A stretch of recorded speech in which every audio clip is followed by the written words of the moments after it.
becomes very clear. It's a very pragmatic and kind of practical and real approach towards solving a problem and being free from the problem.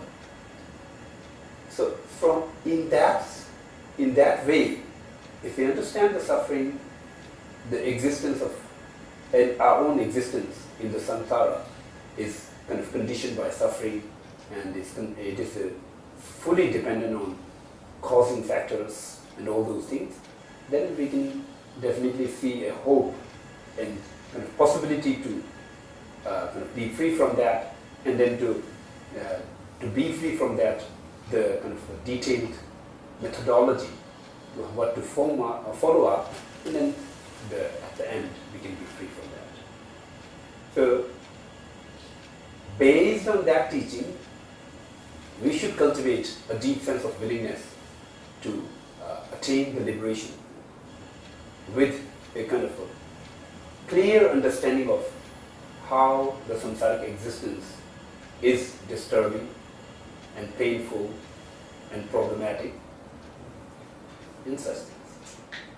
If we do that, that is known as a kind of renunciation. Actually, renunciation is seeking a freedom from something else, not giving up kind of good things for some other things. So renunciation, this word may have some kind of different connotations from using with a different kind of field and using in a different context. But Buddhist meaning of kind of renunciation has a more profound kind of positive approach towards a kind of working for a greater happiness and freedom from troubles and problems, rather than like giving up all the good things and then suffering. So this is one important factor that we should try to cultivate as a motivation. Then the third thing is cultivate the bodhicitta. Bodhicitta is actually a Sanskrit word. Bodhi stands for the enlightenment, the Buddhahood, and the chit stands for the mind. So sometimes in the English they translate it as a spirit of enlightenment, and sometimes as a kind of a mind of enlightenment. So, what is the difference here is bodhicitta is actually seeking liberation for all living beings, not just for oneself. At the level of the renunciation, we seek liberation for only oneself, because to a certain extent, we feel we get kind of obsessed about kind of all these problematic existence in the samsara. So, due to that, our focus is just on being free from the samsaric existence, the problematic existence, and in that process, we seek the liberation for ourselves, our own self. But in the bodhicitta, the practice of the bodhicitta and generating and cultivating of the cultivation of the bodhicitta, it's a little different approach. Now, if we had this kind of feeling deeply in ourselves, like the existence in the samsara is problematic and disturbing and painful, so I should be free from that, and that kind of serious willingness, then now driven by certain degree of kind of concern for others. If the situation is for me like that, what about the others, those surrounding me? Then we will come to understand the situation is the same. As long as we are existing in the samsara, it's the same. As we go through the problems, they also go through the problems. As we have the hardship, they do also have the hardship.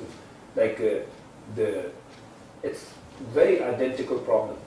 So, in that sense, does it make any sense just to focus on oneself and then liberate oneself, or is it more kind of pragmatic to work for a common purpose to liberate every living being who faces same situation that we are facing, that we are kind of suffering? Then in that case, then we will come to understand that It is not a right approach to just kind of think and then kind of work and struggle to attain the liberation for oneself only. It's in the other way, it's a kind of very, very selfish motivation. We should not be that selfish. We should be kind of thinking of a kind of bigger benefit for a kind of bigger community and the mass. So here there are a lot of techniques, the detailed techniques, how it should be done. Just we don't need to get into those details. So the most important point is we should be caring and cherishing not just oneself, also others. Because the reason is the way we are suffering, the others are suffering equally. So there is no difference in terms of suffering. Sufferings don't kind of, how to say, discriminate in between different individuals and different people. It is kind of universally affecting every living being. So this is one factor. Suffering is not just an individual problem, it is a universal problem. Another factor is the way we are treated by other people. If other people treat us with care, kindness and love and generosity, we feel good. Now, if we feel good, then why should not we provide the generosity, care and concern and services to others? Is there any good reason to do that? Definitely not.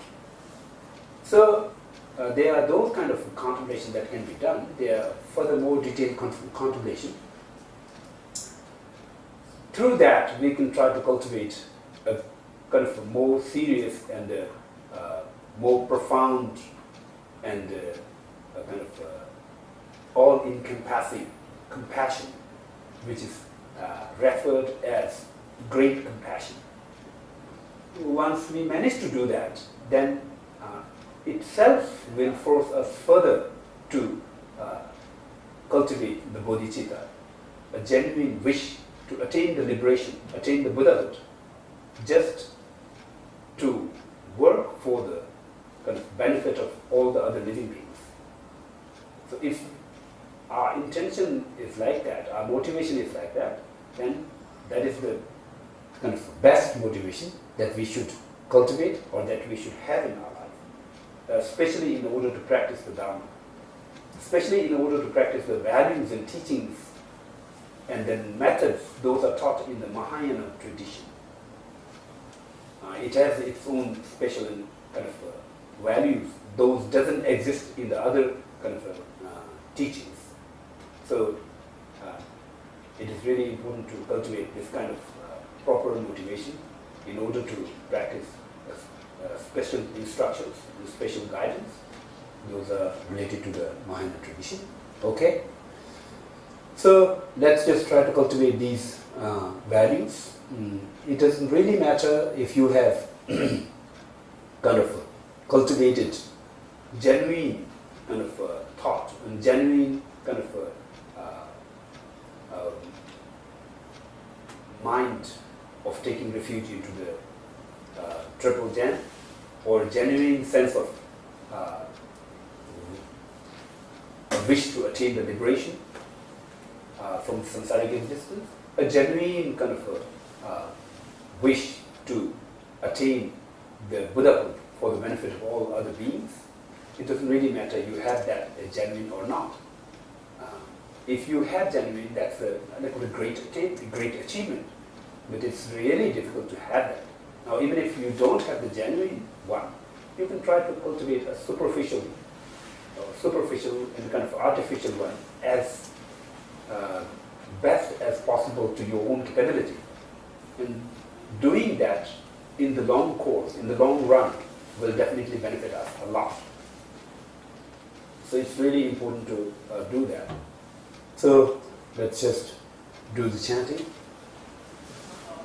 Sangye Choeden Tobi Jangchup Choeden Dagi Cheshe Jibe Solan Lola Benjere Sangye Sangye Choeden Tobi Jangchup Choeden Dagi Cheshe Jibe Solan Lola Benjere Sangye Sangye Choeden Tobi Jangchup Choeden Dagi Cheshe Jibe Lola Benjere Sangye.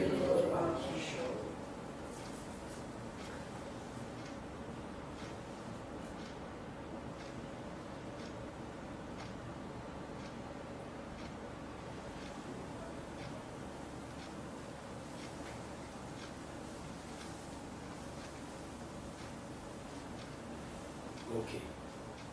Then I think the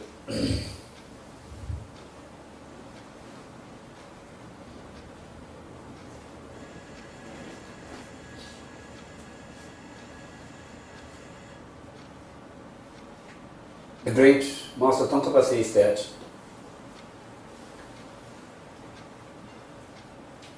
a perfect basis, that is a reference for the human body that we have acquired or we are born with, is more precious than a wish fulfilling jewel, and it's very hard to come by again and again. It's almost like in this life we manage to have it through some kind of miracle.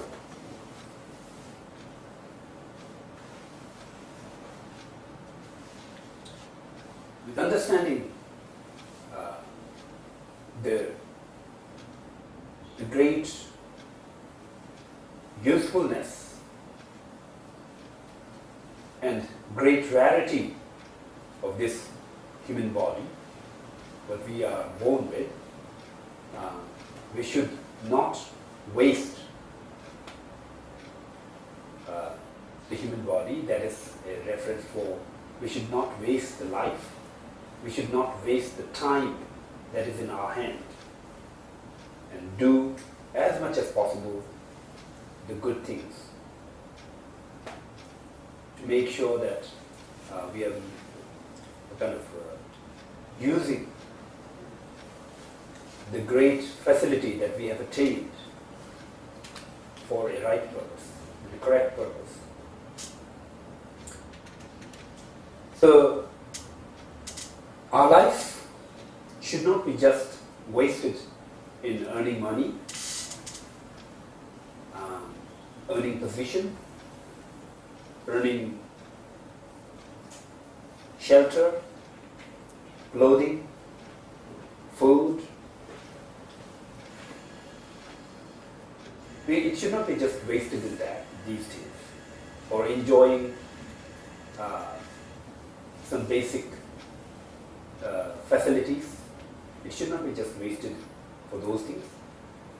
If we just use this precious life for those things, it's a kind of a great mistake on our side. We are wasting this precious human life, or the precious facility that we have acquired, or that we are born with, or we are endowed with.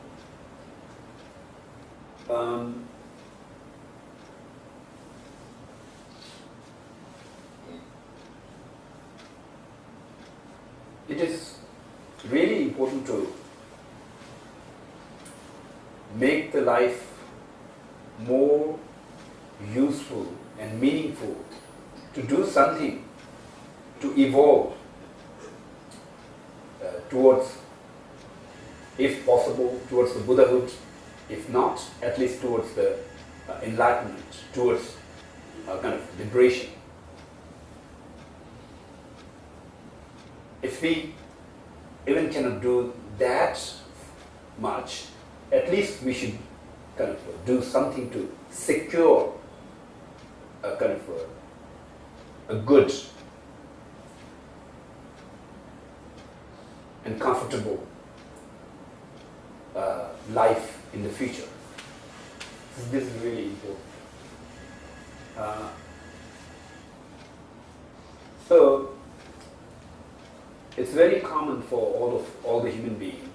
For our survival, we need shelter, we need clothing, we need food supply and drinks, and we need some other things also. But just earning these things should not be the kind of the most important goal of the life.